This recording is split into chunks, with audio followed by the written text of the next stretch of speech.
Assalamualaikum warahmatullahi wabarakatuh. Alhamdulillah nahmaduhu wa nasta'inuhu wa nastaghfiruh wa na'udzu billahi min syururi anfusina wa sayyiati a'malina. May yahdihillahu fala mudilla lahu wa may yudlil fala hadiyalah. Allahumma bika asbahna wa bika amsayna wa bika nahya wa bika namut wa ilaikan nusyur. Jamaah pengajian Ahad pagi yang insyaallah dirahmati oleh Allah. Alhamdulillah pada kesempatan pagi kali ini kita bisa bersama-sama kembali untuk mengkaji ayat-ayat dan hadis Rasulullah SAW sebagai bentuk ketaatan kita kepada Allah dan Rasulnya SAW. Semoga langkah kaki kita yang kita ayunkan dari rumah kita menuju masjid ini dinilai pahala oleh Allah Subhanahu wa taala. Amin ya rabbal alamin. Kemudian salawat dan salam semoga tetap tercurah limpahkan kepada uswah hasanah kita yaitu Nabi Muhammad sallallahu alaihi wasallam. Bapak, Ibu, Mas, Mbak serta adik-adik yang insyaallah dirahmati oleh Allah. Tema pengajian pada Ahad kali ini adalah tentang memprioritaskan hak sesama muslim. Ketika kita semuanya merenungi, Bapak Ibu sekalian, pertama kali kita hadir di dunia ini dalam kondisi bayi, kira-kira kita membutuhkan pertolongan orang lain atau tidak? Atau di sini ada yang lahir langsung bisa lari? Nggak ada nih. Saya kira semuanya lahir ketika bayi itu mungkin dalam keadaan lemah, menangis, dan tentunya seorang ibu kita yang melahirkan kita itu membutuhkan bantuan perawat ataupun dokter untuk mengeluarkan kita dari rahimnya. Mungkin menakutkan kalau tiba-tiba lahir langsung bisa lari ya. Jadi itu bukti kalau ternyata manusia pertama kali dia hadir di dunia ini membutuhkan bantuan. Maka seorang Aristoteles, seorang ilmuwan bidang filsafat, mengatakan bahwa manusia itu diistilahkan sebagai zoopolitikon, yaitu manusia yang ditakdirkan untuk hidup di masyarakat agar mau berinteraksi satu sama lain dan mau membantu satu dengan yang lainnya. Dan Allah pun secara tegas menginformasikan kepada kita, ta'awanu 'alal birri wa la ta'awanu 'alal ismi wal 'udwan, bahwa saling tolong menolong kalian semuanya dalam kebaikan dan jangan saling menolong dalam keburukan. Nah, artinya dari firman Allah ini menginformasikan kepada kita semuanya, kita sebagai manusia harus selalu saling membantu satu dengan yang lainnya, terutama kepada setiap muslim atau sesama muslim. Kita memiliki hak khusus untuk memenuhi hak-hak tersebut. Ada banyak hak yang seyogyanya harus dipenuhi oleh seorang muslim.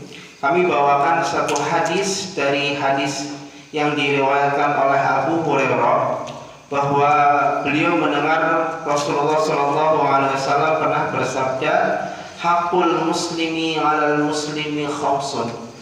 Hak bagi seorang muslim terhadap muslim lainnya ada 5. Raddus salami, wa iyadatul maridi, wa tiba'ul janaizi, wa ijabatud da'wati, wa tashmitul atis. Yang pertama, raddus salami adalah menjawab salam, wa iyadatul maridi menjenguk orang sakit, wa tiba'ul janaizi mengiringi jenazah, wa ijabatu da'wati memenuhi undangan, wa tashmitul atisi mendoakan orang yang bersin. Pada kesempatan kali ini marilah kita bersama-sama mungkin mengkaji dari setiap hak ini. Bapak Ibu sekalian, hak informasi hadis ini ketika kami cari dalam kitab-kitab hadis yang membicarakan tentang hakul muslimi alal muslimi itu ada banyak riwayat. Ada yang mengatakan hakul muslimi alal muslimi situn. Kalau saya tadi menyebutkannya khomsun, ada 5. Tapi dalam riwayat yang lain ada yang mengatakan hakul muslimi alal muslimi situn, ada 6. Dari yang 5 tadi itu ditambahi dengan hak untuk memberikan nasihat kepada saudara kita apabila saudara kita itu menginginkan nasihat. Kemudian dalam riwayat yang lain hakul muslimi alal muslimi sab'un, ada 7. Dari yang 5 tadi ditambah adalah mendoakan orang yang zalim dan juga memberikan kepenuhan kepada orang yang membutuhkan atau memenuhi kebutuhan muslim yang lainnya. Jamaah pengajian Ahad pagi rahimani wa rahimakumullah. Namun pada kajian Ahad kali ini kita akan fokus membahas hadis yang pertama, bahwa hak sesama seorang muslim itu ada 5. Meskipun masih banyak hak yang lain, tapi pada kesempatan kali ini kita akan membahas 5 hak yang disebutkan oleh Rasulullah. Kenapa Rasulullah menyampaikan ada 5 hak ini? Kemudian hadis yang lain ada 6, hadis yang lain ada 7. Kira-kira pripun? Kok beda-beda? Apa Rasulullah kurang tepat menyampaikannya gitu? Kok beda-beda? Kira-kira bagaimana Bapak Ibu sekalian? Kenapa Rasulullah menyampaikan informasi hak ini dengan menyebutkan bilangan? Jadi menurut para ulama, kenapa disebutkan dengan bilangan? Agar kita mudah untuk menandainya. Itu seperti itu. Jadi ketika Rasulullah sedang mengajar para sahabatnya, setidaknya ketika Rasulullah menyampaikan hakul muslimi alal muslim khomsun, lah sahabat kan sudah terfikir itu, wah, hak setiap muslim itu ada 5. Lalu ketika Rasulullah menyebutkan 1, Radus salam, sahabat yang hadir di majelis itu otomatis menghitung, oh ini yang pertama. Kemudian yang kedua, iyadatul marid, menjenguk orang sakit, itu yang kedua. Kemudian ketiga dan seterusnya. Itu bagian dari metode pengajaran Rasulullah agar mudah diingat oleh para sahabatnya. Jamaah pengajian Ahad pagi rahimani wa rahimakumullah. Hak niku napa Bapak Ibu sekalian? Panjenengan dan kita semuanya sering mendengar istilah hak nggih. Wah, itu hak saya ya. Itu hak anak saya. Hak niku napa? Kewajiban. Napa sunah? Napa mubah?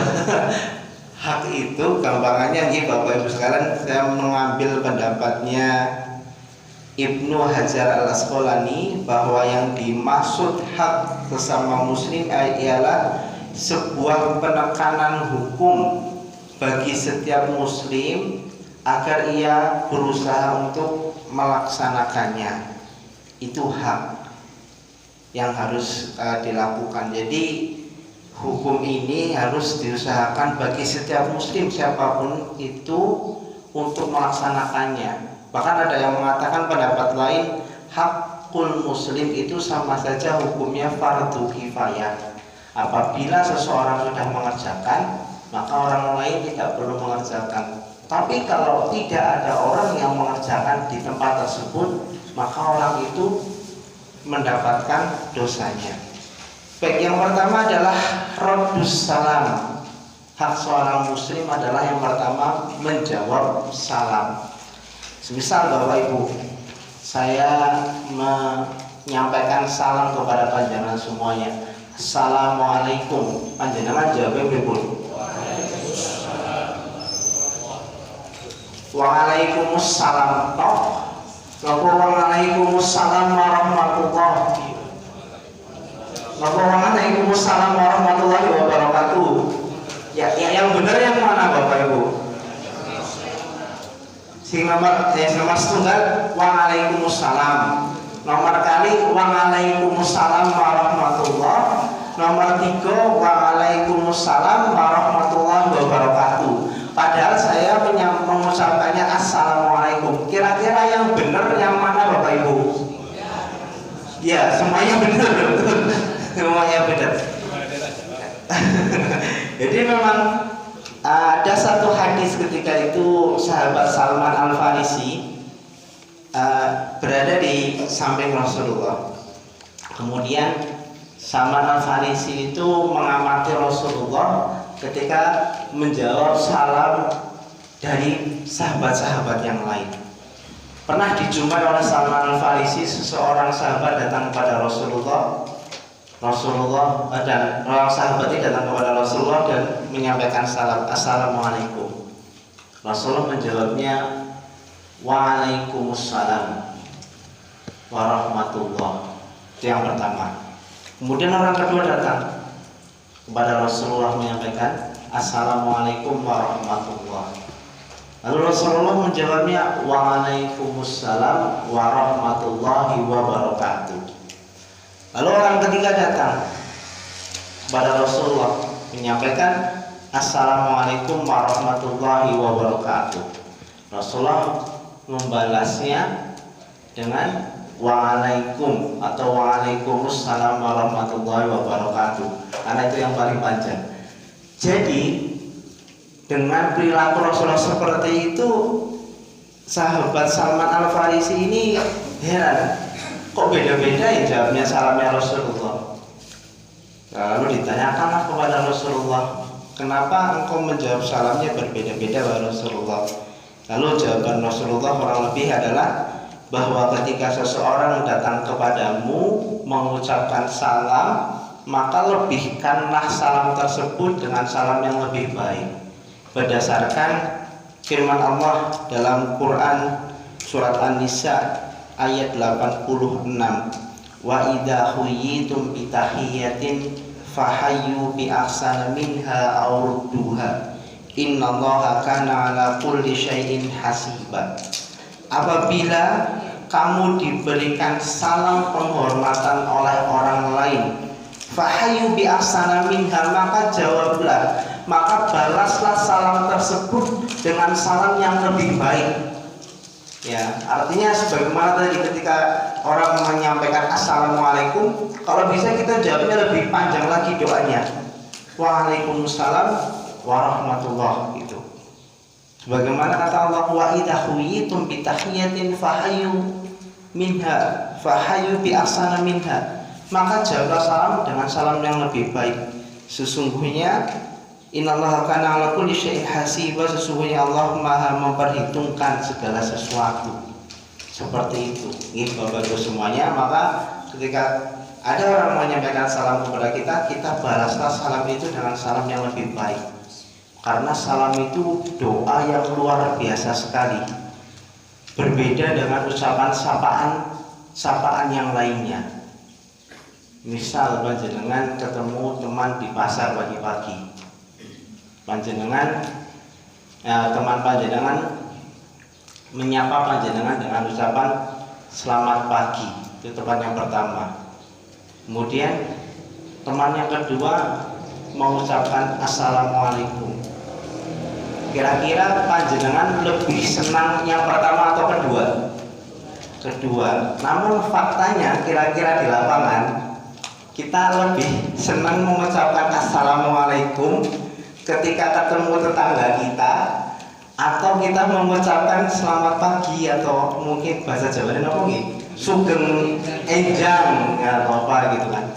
Kadang sebagian kita agak malu mungkin kalau kurang terbiasa mengucapkan salam itu nih. Padahal lafaz di salam ini luar biasa sekali doanya. Assalamualaikum, semoga keselamatan itu ada padamu, semoga keselamatan ada kepadamu, warahmatullahi wabarakatuh. atau semoga Allah memberikan keselamatan kepadamu, kemudian Allah memberikan kasih sayang kepadamu, dan semoga Allah memberkati segala tindak tandukmu.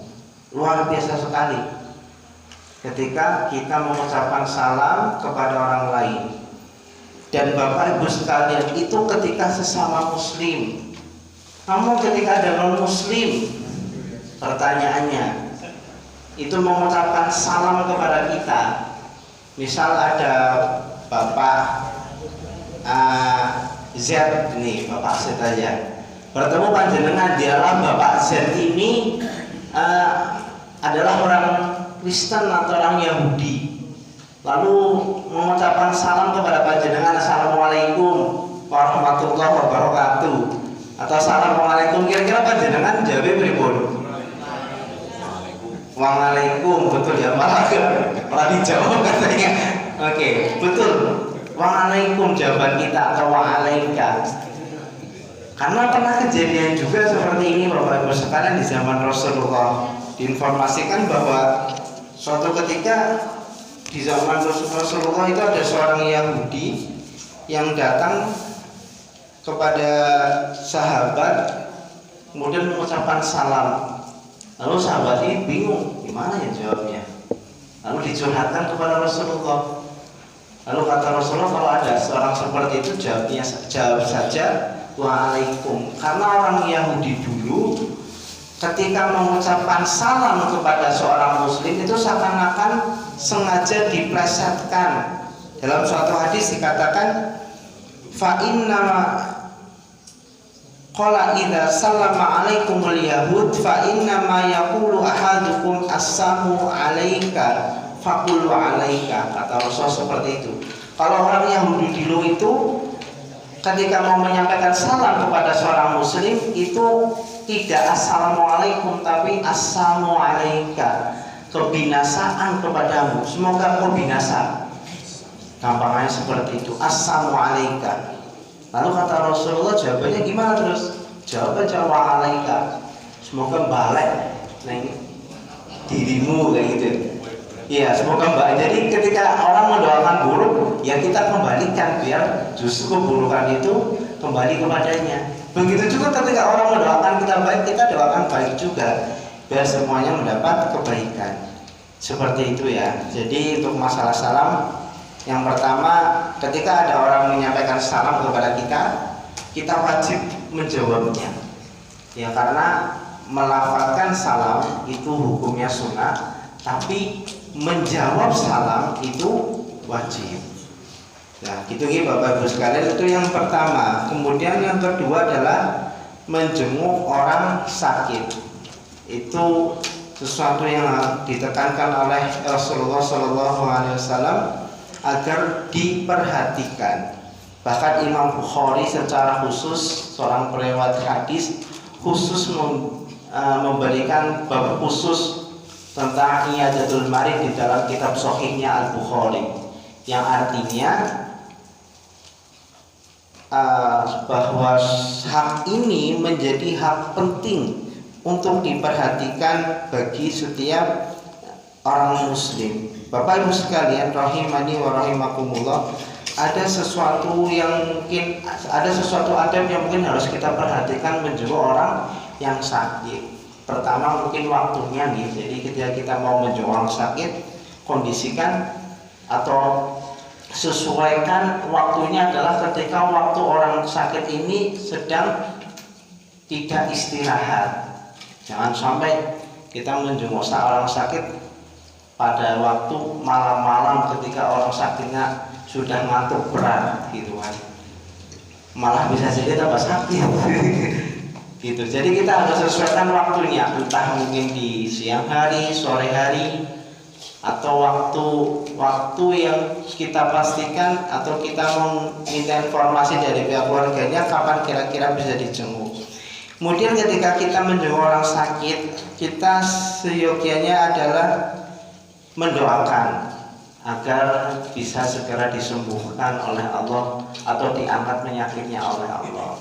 Kemudian kita memberikan informasi-informasi positif, bercerita-cerita yang baik, atau memotivasi agar orang sakit itu adalah bagian dari ujian Allah agar bisa menghapus dosa-dosanya. Jadi kita lebih memotivasi agar biar cepat sembuh orang sakit tersebut. Jangan sampai semisal kita punya teman yang teman itu hutang jutaan kepada kita, sakit, kita jenguk, waktu jenguk kita malah bahas hutang. Itu bisa jadi malah nggak tambah sembuh, malah bisa jadi malah semakin parah gitu. Seperti yang video-video lucu ya. Jadi di tradisi orang NU kan biasanya kalau semisal sakit atau ketika orang itu akan meninggal dunia nanti ada proses ada proses 3 harian, sebulanan gitu loh. Yang model-model seperti itu tuh pihak keluarganya harus menyediakan makanan ataupun bungkusan bagi orang yang hadir. Maka ada satu video lucu, ini mungkin hanya video mainan ya. Jadi ketika ada orang hampir meninggal dunia, orang yang meninggal dunia itu dibilangin jangan meninggal dulu karena keluarga belum punya uang untuk merayakan 3 harian atau 5 harian gitu. Akhirnya orang tersebut gak jadi meninggal, padahal sudah mau meninggal kayak gitu. Nah, Bapak Ibu sekalian, ini penting nih. Jadi kita ketika menjenguk orang sakit, kita harus memastikan waktu kapan orang ini istirahat. Ketika kita menjenguk, kita doakan, kemudian kita hibur, kita motivasi agar sakitnya itu segera sembuh dan bisa beraktivitas kembali, dan menghindari obrolan-obrolan yang dapat menambah sakitnya atau malah menambah pikirannya. Karena sebenarnya sakitnya seseorang itu 80% atau 70% kadang-kadang didampak dari pikiran seseorang, seperti itu. Dan itu terasa sekali ketika mungkin kita sakit, ada teman kita, tetangga kita yang menjenguk kita, itu kita merasa wah, ternyata ada yang ngajeni kita punya saudara yang saling memperhatikan. Nah, itulah bagian dari keeratan atau hak sesama muslim yang kedua, radus salam wa iyadatul marid. Kemudian yang ketiga, Bapak Ibu sekalian, adalah ittiba'ul janaizi, yaitu adalah mengiringi jenazah. Begitu besar bagi seseorang yang ia mendengar saudaranya wafat, lalu ia datang ke rumahnya, mensolatkannya, lalu mengantarkannya ke pemakamannya. Sebagaimana Rasulullah SAW pernah bersabda, "Man syahidal janazata hatta yusolli falahu qirat." Barang siapa yang menyaksikan akan jenazah atau mengetahui adanya jenazah lalu ia mensolatinya, maka ia mendapatkan 1 pahala qirat. Wa man syahida hatta tudfana kana lahu qiratan. Dan barang siapa yang setelah mensolatkan ikut mengantarkan ke kuburan, maka ia mendapat pahala 2 qirat. Qila wa mal qiratan, berapakah bilangan besarnya 2 qirat itu, kata para sahabat bertanya kepada Rasulullah. Maka Rasul menjawab, mithlul jabalainil azimain, seperti 2 gunung Uhud yang besar. Seperti 2 gunung yang besar, kata Rasulullah. Dan menurut para ulama, gunung di sini maksudnya adalah sebesar gunung Uhud. Atau ada yang mengatakan tidak hanya gunung Uhud, gunung yang paling besar di dunia ini. Itu besar sekali Bapak Ibu sekalian gitu. Semisal kita mendapatkan 1 gunung saja, pahalanya itu luar biasa sekali. Panjenengan nate munggah gunung, Bapak Ibu nih, mungkin mas-masnya atau adek-adeknya ya, itu besar sekali. Misal Gunung Merapi saja, ini kan diliputi berapa kabupaten? Sleman, Magelang, Boyolali, Klaten nih. Itu muter itu ya. Jadi sangat besar sekali. Kita dapat satu pahala gunung ketika kita mensolatkan saja. Kita mendengar tetangga kita wafat, mungkin kita datang mendoakan, takziah, memberikan hiburan kepada keluarganya, kemudian kita mensolatkannya, kita mendapat satu pahala kira. Kemudian kita menunggu sampai prosesi di tempat yang berkabung selesai, kemudian kita mengantarkan ke kuburan, kita mendapatkan pahala 2 qiraat kata Rasulullah. Luar biasa sekali Bapak Ibu sekalian. Makanya kami menasihati untuk diri kami pribadi dan umumnya kepada seluruh jamaah sekalian, ketika mungkin tetangga kita, saudara kita wafat, sesibuk apapun kita, maka luangkanlah waktu untuk takziah sebagai bagian penghormatan terakhir kita kepada jenazah tersebut. Ya, kepada jenazah tersebut. Kita berharap semoga kita pun juga bisa seperti itu, dihormati oleh orang-orang terdekat kita ketika kita wafat. Jangan sampai ketika kita mendengar saudara kita atau tetangga kita wafat, kita malah abe karena ada satu atau lain halnya, gitu ya. Karena memang proses jenazah ini, terutama keluarga yang ditinggal itu kan sangat perlu sekali dihibur, dan dengan kehadiran kita semuanya itu bagian dari hiburan keluarga tersebut. Itu ya Bapak Ibu. Kemudian hak yang keempat adalah memenuhi undangan. Ya, memenuhi undangan. Wa ijabatut da'wati. Dalam hadis ini menurut para ulama, memenuhi undangan yang dimaksud adalah undangan ketika seseorang akan melaksanakan walimatul urs atau walimahan. Ada juga yang menjelaskan ijabatul da'wati ini, memenuhi undangan ini secara umum, undangan pengajian, undangan kumpulan RT, undangan ronda, undangan masak nih kalau Bapak Ibu. Nah, itu harus dipenuhi menurut para ulama, meskipun pendapat yang paling kuat adalah memenuhi undangan ketika walimatul urs. Kemudian yang kelima adalah watasmitul atis, mendoakan orang yang bersin, sebagaimana hadis dari Rasulullah SAW, beliau bersabda, "Idza atasa ahadukum falyaqul alhamdulillah." Apabila salah seorang di antara kalian bersin, maka ucapkanlah alhamdulillah. Falyaqul lahu akhuhu aw sahibuhu yarhamukallah. Kemudian orang yang berada di sekitarnya yang mendengar ucapan alhamdulillah, maka hendaknya ia membalas yarhamukallah. Qala yarhamukallah falyaqul yahdikumullah wa yuslih balakum. Kemudian yang mengucapkan alhamdulillah ini membalas lagi, yahdikumullah wa yuslih balakum. Semoga Allah memberikan hidayah kepadamu dan memperbaiki keadaanmu. Itu nggih Bapak Ibu. Misal saya bersin, alhamdulillah, lalu panjenengan jawabnya yarhamukallah. Lalu saya menjawab lagi, yahdikumullah wa yuslihu balakum. Lalu pertanyaannya, kalau ada orang yang bersin tapi nggak mengucapkan alhamdulillah, kita perlu mendoakan yarhamukallah atau tidak? Tidak, betul. Menurut para ulama, kita diharuskan mendoakan yarhamukallah ketika yang bersin itu mengucapkan alhamdulillah. Karena memang secara medis ketika seseorang bersin itu adalah seseorang itu sedang, bahasanya apa ya?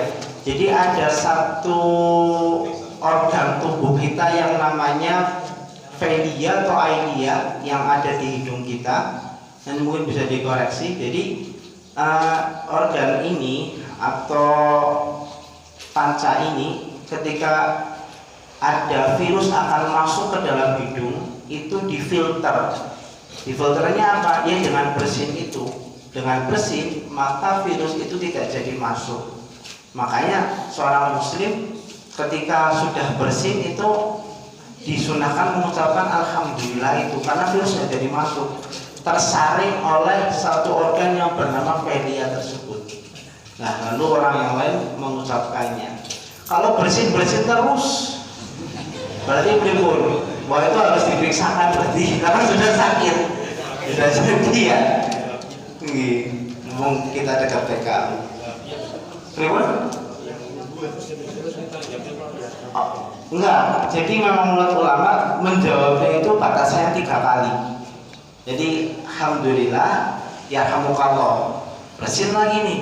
Alhamdulillah yarhamukallah lagi sampai 3 kali. Nah, kalau sudah lebih dari 3 kali, maka bukan lagi menjadi keharusan kita untuk mendoakan orang tersebut. Gitu nih Bapak Ibu sekalian. Jadi kami ulang lagi, kita semuanya sebagai seorang muslim itu memiliki hak terhadap muslim yang lainnya. Yang pertama adalah raddus salam, menjawab salam. Kemudian yang kedua iyadatul marid, menjenguk orang sakit. Ketiga ittiba'ul janaizi, mengiringi jenazah. Yang keempat ijabatu da'wati, memenuhi undangan. Dan yang kelima wa tashmitul atisi, yaitu mendoakan orang yang bersin. Demikian Bapak Ibu sekalian, mungkin ada pertanyaan kami persilahkan. Monggo. Ibu dulu gitu. Waalaikumsalam warahmatullahi wabarakatuh. Yang berkaitan dengan anak jenazah itu untuk wajib untuk semua laki-laki, perempuan, atau hanya untuk bapak-bapak? Mengangkat nggih Bu? Mengantar nggih. Kalau istilah mengantar itu cukup di luar makam apa harus masuk ke makam? Nggih. Terus yang kedua untuk bersih itu abaikan yang lain itu enggak mengucap apa-apa malah mengucap yang lain. Itu kita wajib berdoa. Iya betul. Itu sering terjadi nggih. Iya. Waalaikumsalam warahmatullahi wabarakatuh. Baik, kami catat dulu Bapak Ibu. Monggo Bapak.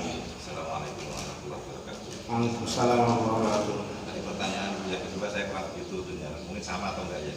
Ini mengenai menjawab adab ketika bersin di dalam sholat, Ustaz, baik mengucapkan alhamdulillah atau jawabannya itu bagaimana ketika dalam sholat. Kemudian yang kedua mengenai hak atau mungkin bahkan sampai ke taraf kewajiban untuk menjawab undangan, menghadiri undangan, terutama dalam tadi di pendapat beberapa ulama dalam kalimatul urus ya, itu kalau misalkan di dalam kalimatul urus tersebut ada acara-acara yang kita ajak atau bahkan memang pasti secara nas itu ada maksiat, misalkan mungkin ada musik-musik dan sebagainya, apakah itu kita justru tidak harus menghadiri?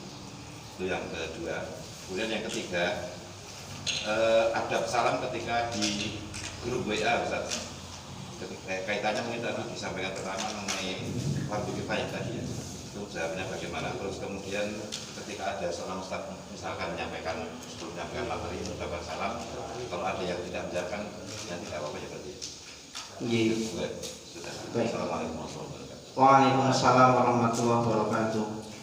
Baik Ibu ya, yang pertama terkait siapa yang mengantarkan jenazah ke pemakaman, apakah masuk ke pemakaman atau mungkin hanya cukup di luar kuburannya. Jadi memang pendapat pertama saya mau menyampaikan dulu pendapat-pendapat tersebut ya. Yang pertama memang ada yang berpendapat bahwa untuk mengantarkan ke jenazah ke kuburan itu hanya dari kaum laki-laki saja, jadi yang perempuan itu tidak diminta untuk mengantarkan atau tidak diminta atau tidak diharuskan untuk mengantarkan sampai ke pemakaman. Kemudian pendapat yang kedua adalah laki dan perempuan semuanya boleh mengantarkan jenazah ke pemakaman, sampai ke pemakamannya, tidak hanya di luar kuburan tapi sampai ke pemakaman. Nah, pendapat kedua ini yang dijadikan landasan dasarnya hadis tadi yang kami bacakan, man syahidal janazata falahu qirat wa man syahida hatta tudfan falahu qirat. Jadi memang pada akhirnya tidak ada batasan laki-laki atau perempuan untuk mengantarkan jenazah ke kuburan. Jadi semuanya boleh. Pendapat pertama, kenapa kalau laki-laki yang hanya diperbolehkan sampai masuk ke kuburan? Karena menurut para ulama, sependek pengetahuan saya itu ada sesuatu yang dikhawatirkan. Kadang-kadang seorang perempuan ketika mengantarkan jenazah atau apalagi dia adalah saudaranya, takut sampai kuburan itu malah jadi sedihnya itu terlalu berlebihan gitu. Sedihnya terlalu berlebihan sehingga malah mengurangi kehusuan di dalam pengantaran jenazah itu. Bahkan ada yang sampai boleh mengantarkan tapi tidak masuk ke kuburan, cukup sampai di depan pintu itu, karena biar perempuan ini tidak terlalu teringat-ingat terus nantinya. Tapi setelah pendek pengetahuan saya, Muhammadiyah itu mengambil pendapat yang kedua. Jadi laki-laki atau perempuan itu bisa mengantarkan jenazah sampai ke kuburannya, seperti itu. Kemudian yang kedua terkait orang yang wahing tapi kok malah misuh gitu ya, bukan alhamdulillah. Kan banyak kan saya, atau bahkan diplesetkan dengan kata-kata yang lain gitu loh. Ya gitulah, kata-kata yang lain. Apakah kita juga harus mendoakan? Tidak, kita tidak harus mendoakan. Cukup kita ingatkan saja. Kalau bersin lagi jangan seperti itu, tapi ucapkanlah alhamdulillah, karena bagian dari menahan atau bagian dari suksesnya antivirus kita, menahan virus yang akan masuk. Makanya itu kita harus mengucapkan alhamdulillah. Seperti itu nih Ibu. Kemudian Bapak, yang pertama ketika wahyunya ketika sholat, apa kita harus mengucapkan alhamdulillah gitu? Nah, kalau ketika sholat tidak. Jadi memang ketika sholat itu sebagian dari pengecualian. Maka ketika sholat kita melakukan gerakan sesuai dengan yang dilakukan oleh Rasulullah saja. Artinya ketika wahyu, hal-hal yang menjadi kebiasaan di luar sholat itu tidak masuk ke dalam sholat. Karena Rasulullah pun atau para sahabat ketika wahyu itu ya hanya diam saja. Bahkan kita pun dituntut untuk tidak melakukan banyak gerakan di dalam sholat. Dalam mazhab Imam Syafi'i secara tegas kan ada yang mengatakan ketika seseorang bergerak lebih dari 3 kali di dalam sholat, maka sholatnya batal.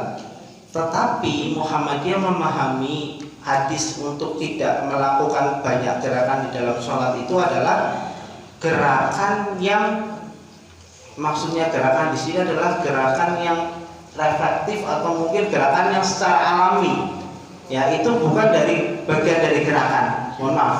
Misal sholat nih kita gatel, ya sudah kita ukuri aja gitu. Kemudian ketika sholat kita wahing, ya wahing aja nggak apa-apa. Jadi itu bukan bagian dari gerakan. Cuman beberapa ulama Syafi'iyah memahami baik itu pukul-pukul karena gatel atau wahing itu bagian dari gerakan. Lebih dari 3 kali maka suruh ulangi lagi sholatnya. Tapi kalau Muhammadiyah sepemahaman kami tidak harus mengulangi. Jadi ya biarkan saja itu terjadi seperti itu. Jadi ketika wahing tidak perlu mengucapkan alhamdulillah. Seperti itu ya Bapak. Kemudian selanjutnya tadi walimah, betul. Ketika kita mendapat undangan walimah, kemudian di dalam walimah tersebut kita mengetahui bahwa kemudorotan itu lebih besar yang terjadi di tempat tersebut. Maka ada 2 solusi oleh para ulama. Yang pertama, kata ulama, kita datang ke walimahan tersebut kemudian hanya absen muka, salaman, mengucapkan selamat, habis itu kita pulang, nggak mengikuti pesta di walimahan tersebut. Karena inti walimah itu sebenarnya apa Bapak Ibu? Syukuran. Dalam sebuah hadis walimah kan aulim walau bisyatin, hadisnya seperti itu. Adakanlah walimah walaupun hanya dengan menyembelih satu kambing. Kalau kita Indonesia mungkin walaupun hanya menyembelih satu ayam gitu ya. Kalau dulu kambing di zaman Rasulullah itu sudah kayak ayam Pak, karena hampir setiap orang punya. Lah kalau di Indonesia yang hampir setiap orang punya itu apa? Ayam. Konteksnya mungkin seperti itu ya. Jadi aulim walau bisyatin. Adakanlah walimah sebagai informasi warga sekitar dengan menyembelih satu ekor kambing buat syukuran makan-makan kayak gitu. Jadi solusi yang pertama kita datang kemudian mengucapkan selamat langsung pulang, ya nggak ikut makan-makannya. Nah solusi yang kedua, ketika kita diundang teman dan kita sudah mengetahui dilalah nanti walimahannya banyak mudorotnya, untuk menjaga kita mungkin kita cukup mengucapkan selamat dalam kalau sekarang WA, tidak perlu datang ke tempat walimahannya tersebut. Tapi tidak juga sampai menyampaikan, wah saya nggak datang karena di tempat walimahannya dengan banyak mudorotnya gitu. Wah itu malah memutuskan silaturahmi bisa jadi. Jadi buatlah alasan-alasan yang lain yang semoga mungkin diizinkan seperti itu. Amar ma'ruf nahi munkar. Atau mungkin ketika kita yang akan mengadakan adalah saudara kita tegel menyampaikan kalau bisa walimah yang nggak usah ada organ tunggalnya, atau ketika walimah nggak perlu ngundang artis yang bisa tari perut gitu.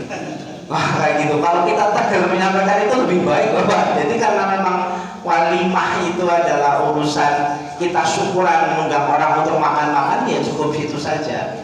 Cuman kadang-kadang di tempat kita kalau walimah, kalau di kampung sih masih bagus ya, maksudnya ketika walimah masih tersedia kursi-kursi untuk duduk ketika makan.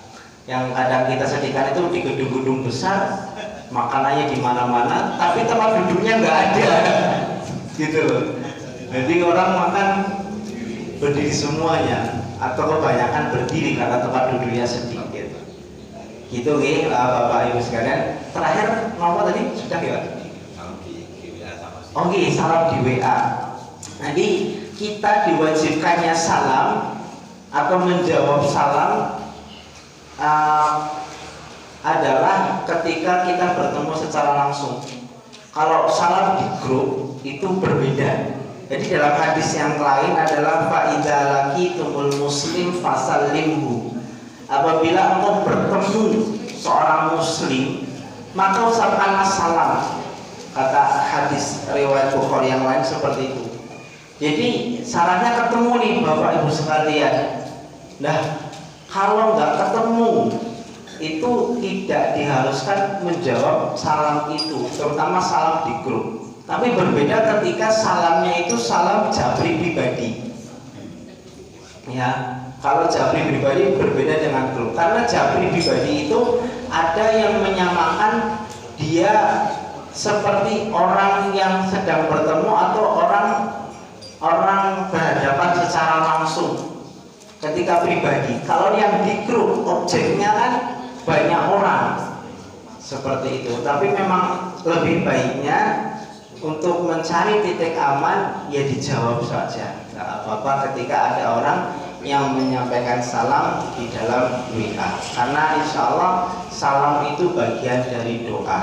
Termasuk ketika kita menuliskan salam, kan ada yang menuliskannya Assalamualaikum warahmatullahi wabarakatuh, ada yang menulisnya Assalamualaikum WRWB, ada yang menuliskannya Askum ada yang menuliskannya salam gitu ya.